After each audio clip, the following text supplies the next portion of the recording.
chaque année, lors de mon premier cours, je demande toujours à mes étudiants qu'est-ce qu'ils veulent faire par la suite.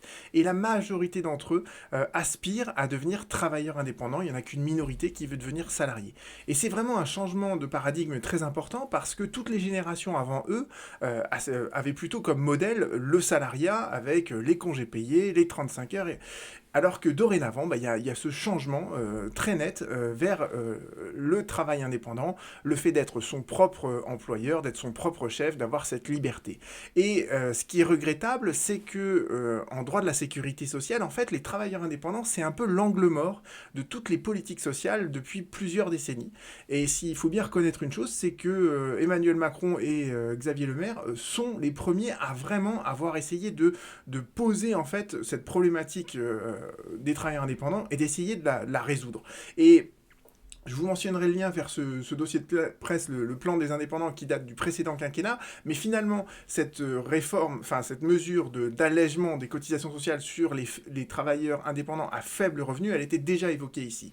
Et juste, l'idée globale qui se dégage, en fait, je trouve que c'est une idée qui est très intéressante. Et c'est la suivante, c'est de dire quand vous commencez votre activité, que vous choisissiez d'être salarié ou travailleur indépendant, le statut que vous choisissez, il doit être neutre.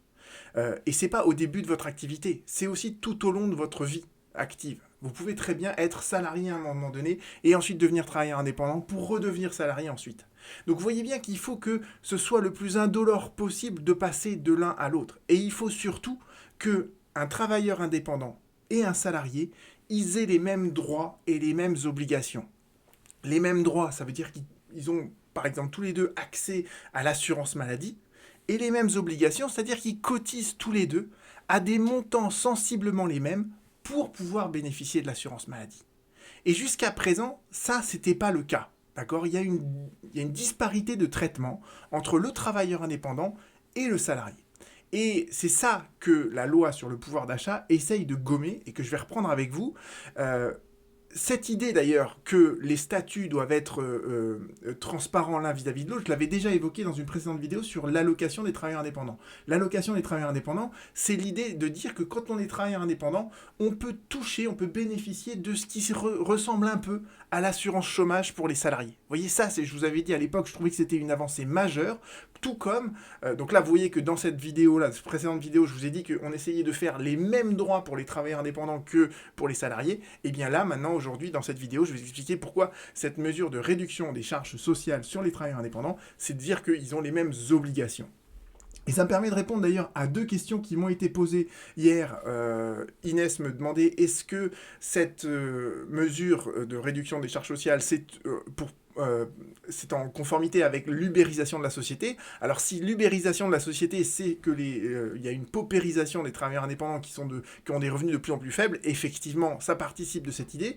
Et il y avait un autre commentaire de Michel qui, lui, était un peu plus goguenard en disant mais les travailleurs indépendants, ils ont des forts revenus. Alors, encore une fois, je vous ai dit hier que ce qui est intéressant dans une loi maintenant, c'est de lire le document rédigé par le gouvernement qui s'appelle l'étude d'impact.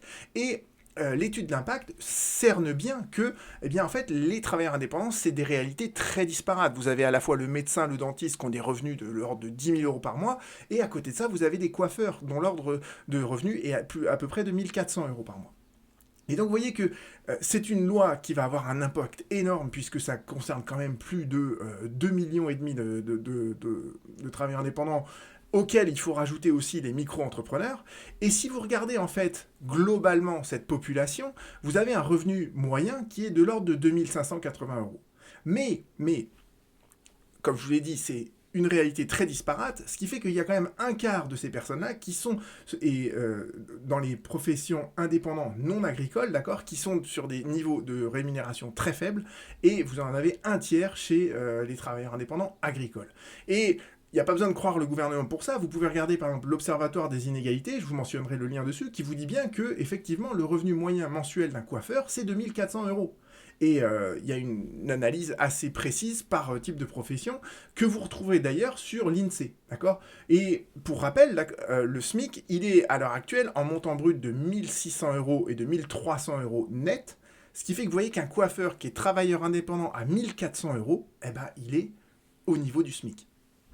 Et L'idée clairement affichée dans l'étude d'impact, c'est de justement faire cette convergence dans l'effort contributif, c'est-à-dire dans ce que paye un travailleur indépendant par rapport à ce que paye un salarié. Alors le salarié, il ne le paye pas parce que c'est l'employeur qui précompte les cotisations sur sa rémunération, mais justement, comme je vous l'ai expliqué, les employeurs, ces dernières années, ils ont eu des allègements généraux sur les rémunérations les plus faibles pour lutter justement contre la délocalisation, à tel point qu'on en est arrivé même, pour certains bas salaires, à une suppression pure et simple des cotisations maladie et de chômage. D'accord ?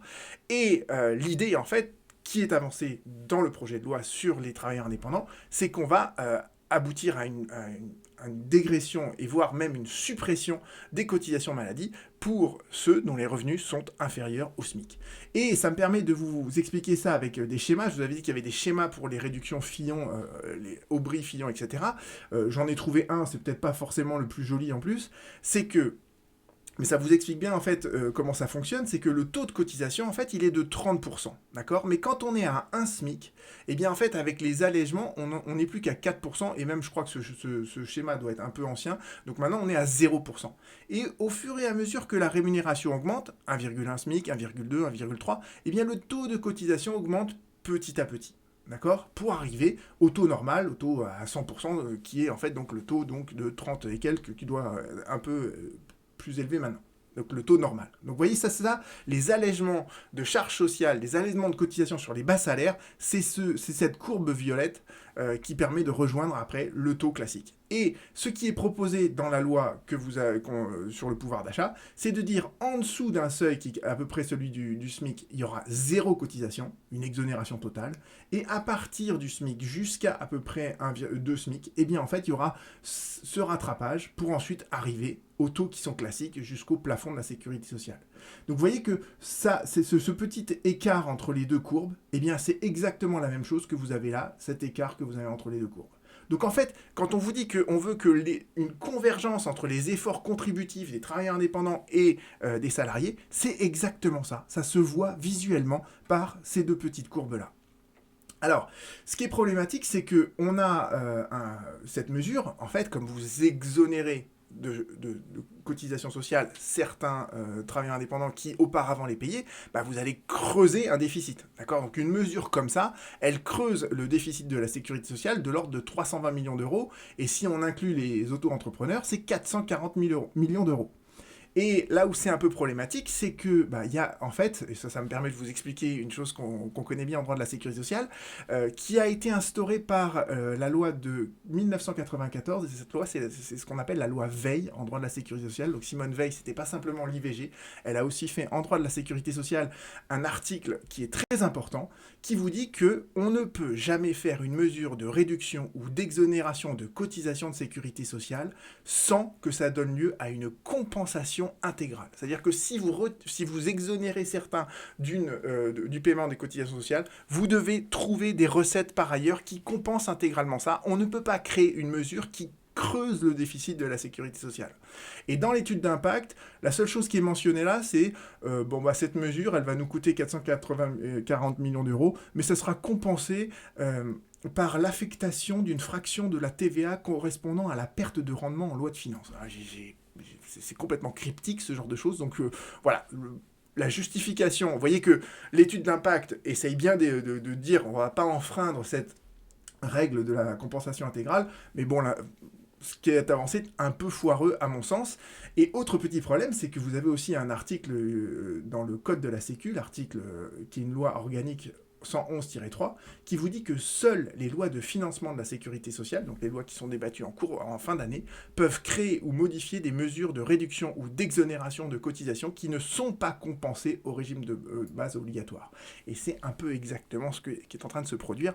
Alors, cette loi, a priori, elle a ce risque d'inconstitutionnalité que n'a pas identifié le Conseil d'État, mais c'est pas gênant, en fait, de voter des lois inconstitutionnelles si personne ne soulève cette inconstitutionnalité. Donc il y a un petit risque d'inconstitutionnalité au regard de cette règle de la compensation intégrale, mais a priori, personne ne devrait la soulever, puisque finalement, c'est assez intelligent, je pense, que pour les travailleurs indépendants qui ont des faibles revenus, hein, et ils existent et ils sont nombreux, eh bien on arrive à un même effort contributif que ceux que les salariés qui sont dans la même situation. À bientôt.